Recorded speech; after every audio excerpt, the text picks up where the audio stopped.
Hola amigos, buenos días, bienvenidos al día de hoy, un día en comunidad, un día de estar juntos, un día de estar en familia. Esperamos que esta semana haya sido de bendición para todos ustedes. Hoy tenemos a Germán Bueno, que va a predicarnos sobre el libro de Judas, de los versículos 5 y 7. Y vamos a reflexionar acerca de los tres juicios de Dios que no debemos olvidar. Luego Daniel y Joana de nuevo nos invitan y, y la invitación es para todos, que cantemos, que alabemos al Señor llenos de alegría, llenos de amor. Es un espacio importante para conectarnos con Él y para entregarle a Él esa alabanza. Quédate hasta el final del servicio y acompáñémonos en comunidad para tener una nueva semana llena de amor, llena de amistad. Hola familia Confra de Chía, muy buenos días. Aquí estamos para animarlos y para saludarles y para decirles que estamos muy bien, que el Señor ha sido maravilloso con nosotras. Mi mami quiere saludarlos. Buenos días, ¿cómo están? Si Dios nos lo permite, pronto nos veremos, ¿no? Nos reuniremos nuevamente y para darle gracias al Señor y alabarlo, glorificarlo, darnos un abrazo de amor, que lo necesitamos. Bueno, feliz día, chao. Gracias, nos vemos, chao. Acompáñenme en esta oración para dar inicio a la predicación. Señor omnipotente, damos gracias por recordarnos tres monumentales pecados, tres gravísimos errores en los cuales podemos caer con facilidad en nuestro tiempo si nos alejamos del consejo de tu Hijo amado. La apostasía, la impiedad y la depravada sexualidad. Te pido, Señor, que la enseñanza que escucharemos a continuación nos permita contar aún más con el sagrado consejo de tu Hijo amado y cantar con el salmista: solo en Dios haya descanso mi alma, de Él viene mi salvación, solo Él es mi roca y mi salvación. Amén. Amigos de la confraternidad, tengan ustedes muy buenos días. Hoy vamos a continuar viendo el libro de Judas. Vamos a ver los versos del 5 al 7. Y he titulado esta prédica Tres juicios de Dios que Judas nos pide no olvidar. A diferencia de Pedro, que se ha referido a los falsos profetas y a los falsos maestros, Judas les rebaja la categoría y se refiere a ellos como ciertos individuos que se han infiltrado entre ustedes.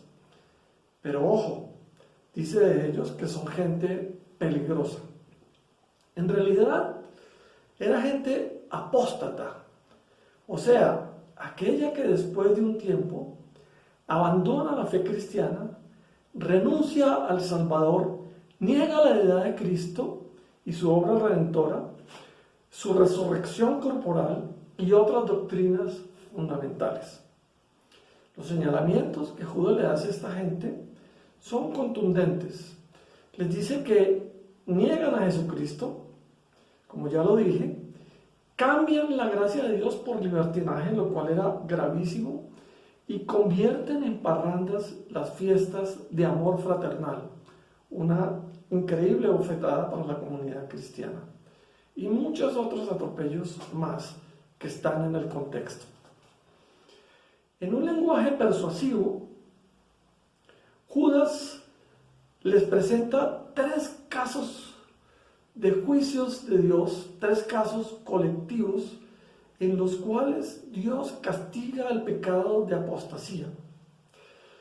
Estos juicios son los incrédulos israelitas de la generación del desierto, que concretamente en el desierto de Parán, frente a Cades Barnea, desprecian a Dios y deciden no creer lo que los espías en el desierto de Canaán, lo que los espías en la tierra de Canaán descubrieron, y prefieren no creer en Dios. La segunda son aquellos ángeles que abandonan su posición de honor cerca de Dios y bajan a la tierra a tomar las mujeres de los hombres por esposas. Y el tercer ejemplo son las gentes de Sodoma y Gomorra y las aldeas aledañas que pervierten la humanidad que Dios nos dio en la corrupción sexual, por la corrupción sexual. ¿Qué tienen en común estos hechos que les recuerda Judas a sus seguidores? Bien, estos hechos históricos tienen en común 4 cosas fundamentales. La primera es que son pecados, todos son pecados colectivos. La segunda, todos son hechos históricos probados. La tercera, todos dejaron de creer en Dios en un momento determinado y por tanto despreciaron la gracia de Dios. Y todos fueron indignos del favor que Dios les había concedido. Gravísimo pecado el de la apostasía. Judas comienza en este segmento con las siguientes palabras. Aunque ustedes ya saben muy bien todo esto, quiero recordarles que el Señor, después de liberar de la tierra de Egipto a su pueblo, destruyó a los que no creían. Mira qué importante cómo inicia este segmento de Judas. Judas inicia, aunque ustedes ya lo saben, les pido que recuerden.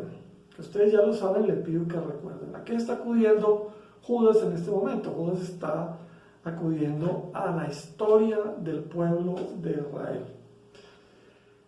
Este momento histórico es, podríamos decir, el barco insignia del pecado de la apostasía. ¿Por qué? Porque los israelitas en el desierto habían visto la gloria de Dios. Los israelitas en el desierto habían sido efectivamente, materialmente salvados de la esclavitud de Egipto. Los israelitas en el desierto habían visto los milagros hechos por Dios. Entonces, hay un momento en esta historia en que ellos llegan muy cerca a la tierra prometida, en el desierto de Parán, en un punto que se llamaba Cades Barnea. Entonces Moisés despliega a los espías, y recordemos que tan solo 2 de los espías traen muy buenas noticias de las tierras de Canaán, aquellas de las cuales se había dicho que emanaba leche y miel. Bien, Caleb y Josué traen, recuerden ustedes, los frutos de la tierra, ¿sí? Que eran unos frutos gigantes. Y además dicen que sí, efectivamente había gente gigante, dicen ellos, pero nada que el poder de Dios y la confianza en Dios no pudiera destruir, no pudiera enfrentar. Los demás traen un mensaje negativo, y es este mensaje en que los israelitas acogen. De esta manera se termina de configurar en ese momento ese gran pecado de apostasía, porque ellos abandonan la palabra de Dios, ellos dejan de creer en Dios, ellos descreen de Dios, y Dios decide entonces destruir esta generación en el desierto. No obstante que Moisés se interpuso, hizo como de abogado con el Señor, tratando de que no le pasara nada a su pueblo, al pueblo que Moisés, con la ayuda de Dios, había rescatado de la esclavitud, lo había salvado. Los israelitas prefieren descreer de Dios, y ese es, vuelvo a repetir, como el barco insignia del pecado de apostasía. Y el Señor ya no los perdona más. Y el Señor decreta que ellos mueran en el desierto, que tan solo de esa generación pasen los menores de 20 años junto con Caleb y Josué, e invadan la tierra de Canaán, la tierra prometida. Entonces, pero recordemos algo más. ¿Cómo llegaron a descreer? Fue todo un proceso en que estos israelitas, este pueblo hebreo en el desierto, empieza el camino de dejar de creer en Dios. Recuerden ustedes que primero fue la murmuración, después fue la queja, después fue la codicia y finalmente la idolatría. Ese conjunto de pecados terminan en lo que es dejar de creer en Dios, en descreer en la palabra de Dios, porque eso fue lo que sucedió. Yo veo aquí una advertencia para nosotros. Descreer en Jesucristo al punto de negarlo con nuestros actos, después de haber recibido la salvación en la conversión, nos haría apóstatas. Cuando murmuras o te quejas, cuando codicias las cosas y la suerte de los demás, cuando andas en pos de idolatrías mundanas, te pones en el camino de negar a Dios, negar a Jesús. Estás proclamando con actos, con tus actos, que la gracia de Jesucristo por sí misma no te merece contentamiento, fe ni paz. En cuanto a vosotros, vuestros cuerpos caerán en el desierto, dice el Señor. Encarceló a los ángeles que abandonaron el lugar de honor. Judas lo redacta en su carta de la siguiente manera: y a los ángeles que no mantuvieron su posición de autoridad, sino que abandonaron su propia morada, los tiene perpetuamente encarcelados en oscuridad para el juicio del gran día. En otra versión de la Biblia dice lo siguiente: y a los ángeles que no guardaron su dignidad, sino que abandonaron su propia morada, los ha guardado bajo oscuridad, en prisiones eternas, para el juicio del gran día. La mayoría de los comentaristas bíblicos parecen estar de acuerdo que Judas se está refiriendo a los ángeles de Génesis 6, del 1 al 3. Aquellos que abandonaron su morada cerca de Dios y bajaron para tomar por esposa a las mujeres de los hombres. Nos suena un poco extraño y hasta mágico esta historia que narra la Escritura, que un puñado de ángeles renunciara a su posición de honor cerca de Dios por un impulso instintivo, carnal, de menor categoría, como lo es copular con los seres humanos, con las mujeres humanas, más concretamente. Pero justamente eso era lo que Judas quería comunicarle a sus oyentes, a sus destinatarios.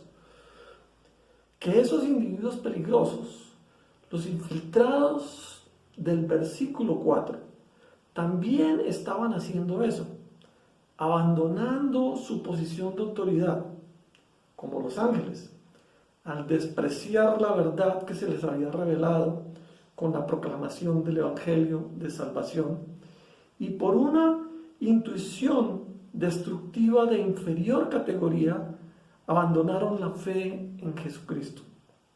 La interpretación de este hecho escritural es el desprecio de la gracia y la misericordia de Dios una vez haberla conocido, una vez haberla abrazado. Es un acto indigno por naturaleza y otra muestra del pecado de dejar de creer en el poder de Dios, algo así como una vil traición por orgullo. Yo creo que si en algún arrebato pretendemos apartarnos conscientemente de los pies del Señor y abandonar el Evangelio, y en consecuencia apostatamos, caeríamos en vida en esa gran oscuridad como los ángeles. y en consecuencia obtendríamos al final la muerte eterna, tal como está prescrito en nuestra Santa Biblia. Incineró a los que mancillaron la sagrada sexualidad. Judas insiste en el caso de Sodoma y Gomorra y lo recita de la siguiente manera en su carta. Así también Sodoma y Gomorra y las ciudades vecinas son puestas como escarmiento al sufrir el castigo de un fuego eterno, por haber practicado como aquellos inmoralidad sexual y vicios contra la naturaleza. El ejemplo de Sodoma y Gomorra y las aldeas vecinas es otro hecho de colectividades impías y apóstatas que pecaron pervirtiendo su humanidad, rebajando su sexualidad a actos de laxivia, homosexualidad, actos contra la natura y demás actos que corrompen la sexualidad santa, la que deshumaniza y destruye la dignidad que Dios le dio al cuerpo y al espíritu del hombre al crearlos a imagen y semejanza de Dios. La perversión del cuerpo y en consecuencia el desprecio de la dignidad que Dios nos dio es un acto de traición a nuestra naturaleza, que es a imagen y semejanza de Dios. Esta es la esencia del pecado sobre el cual Judas quería recabar. Ezequiel los llamó prácticas repugnantes. No es pues una advertencia moralista la de Judas, sino un llamado a la conciencia del hombre de fe. Para nosotros, los creyentes, debe quedar claro que nuestro comportamiento sexual tiene una racionalidad divina, con un propósito natural, que contiene y supera la mera procreación animal y el placer legítimo que es la realización del amor eros dentro del matrimonio. Cuando permitimos que nuestros impulsos o instintos más bajos aniquilen la inteligencia que Dios nos dio, estamos dándole el ancho a lo peor de nuestra vieja naturaleza caída, que prometimos combatir con el poder del Espíritu Santo cuando llegamos a los pies del Señor. Entonces, pervertir nuestra naturaleza, caer mucho más abajo que los animales, cuando practicamos nuestro sexo divino, es un pecado igualmente repugnante. Es un pecado de traición a la dignidad que Dios nos dio.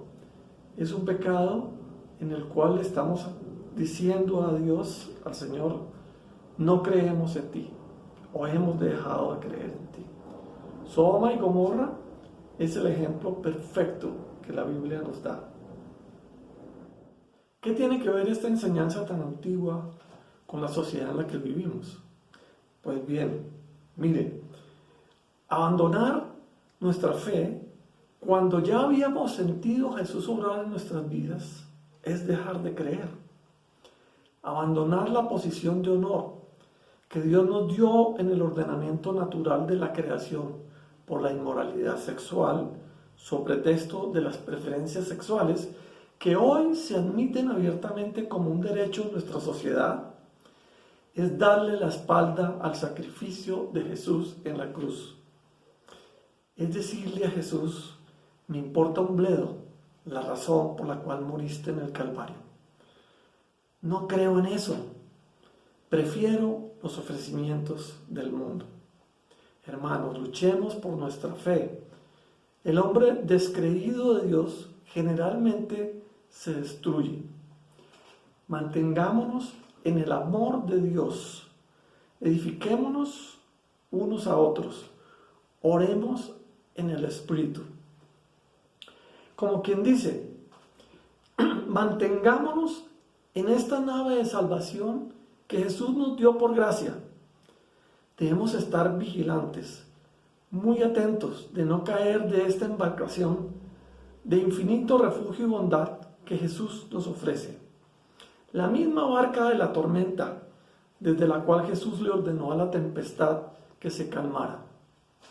La sociedad en que vivimos nos invita y nos seduce a abandonar la posición de privilegio de siervos de Dios. La filosofía y la ciencia nos persuaden de que Dios es un mito y por tanto solo nos debemos a nosotros mismos. Tremendo error. La invitación a la inmoralidad sexual nos acecha y retruena con las imágenes sensuales de cada comercial, de cada película, de toda la internet. Somos presas fáciles de la tempestad que nos rodea, la de la moda de no creer y cuestionar al Señor en todo, la de preferir abandonar la fe en Dios por alguna alucinación de la filosofía de la ciencia.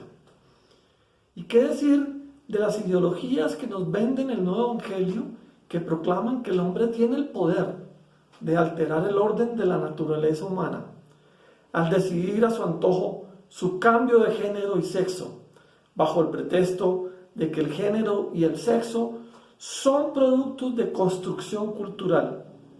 En otras palabras, la cultura y sus productos por encima de la sabiduría de la creación de Dios. Nos anuncian que las leyes de Dios son creaciones sociales y culturales en las cuales Dios nada tiene que ver. Todo esto son falacias, son herejías del mundo actual que conducen a negar a Dios, es decir, a la apostasía. Luchemos por nuestra fe, edifiquémonos los unos a los otros, crezcamos en el conocimiento de la gracia de nuestro Señor Jesucristo. Amén. Amado Padre, gracias por elegirnos a pesar de no merecerlo. Señor Jesús, gracias por permitirnos navegar contigo en la barca de la tormenta, la de Lucas 8, la tempestad de nuestros tiempos en que lo perverso es lo bueno y lo bueno es malo. Tu nave es el refugio perfecto de salvación. Sí, Señor, tenemos fe, permanecemos tranquilos, estamos en paz, aún en la borrasca agreste de nuestro tiempo. La seguridad es porque tú estarás a bordo con nosotros hasta el final. Amén. Qué bueno poder alabar unidos desde allí, desde su casa, poder cantar con alegría y con gozo, porque bueno es alabar al Señor. Bueno es. Vamos, cantemos todos.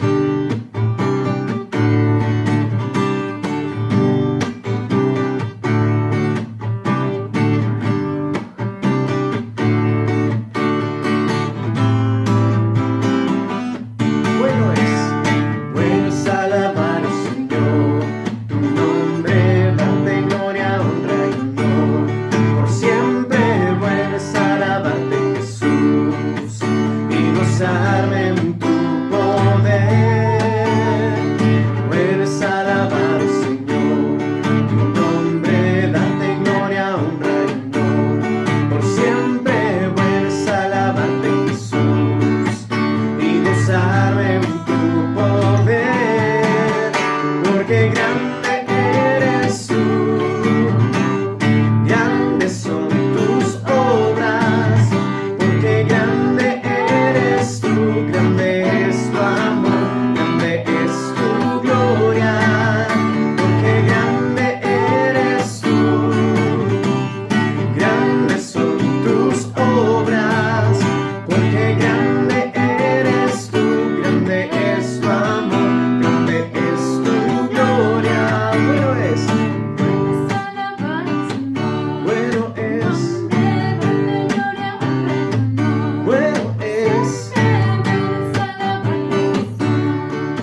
porque grande eres tú, grande es tu amor, grande es tu gloria, porque grande eres tú,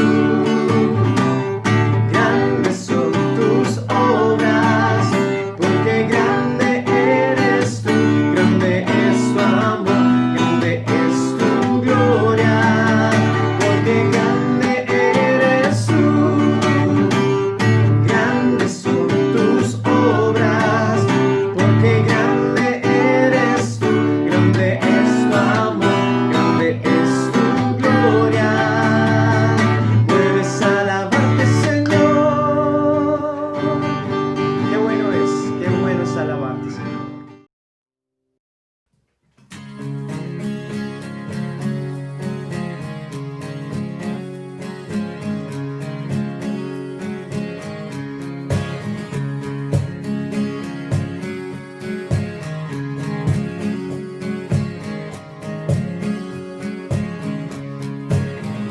Fuertes son sí, espero en el Señor, sí, espero en el Señor, sí, espero en el Señor.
Gracias por tu apoyo.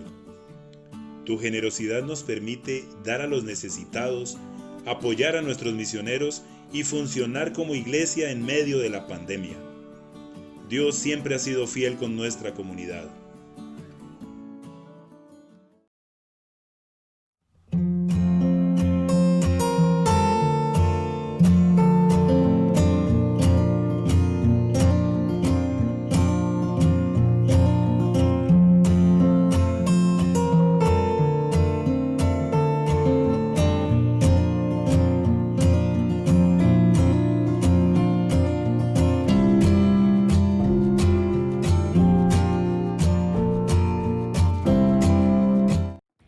No olvides visitarnos en nuestras redes sociales, en Instagram Confraternidad Chía, en Facebook Confrachía y nuestro canal en YouTube Confraternidad Chía. Si tienes dudas, sugerencias, observaciones o quieres comentarnos algo importante, no olvides escribirnos al WhatsApp 310-577-0691.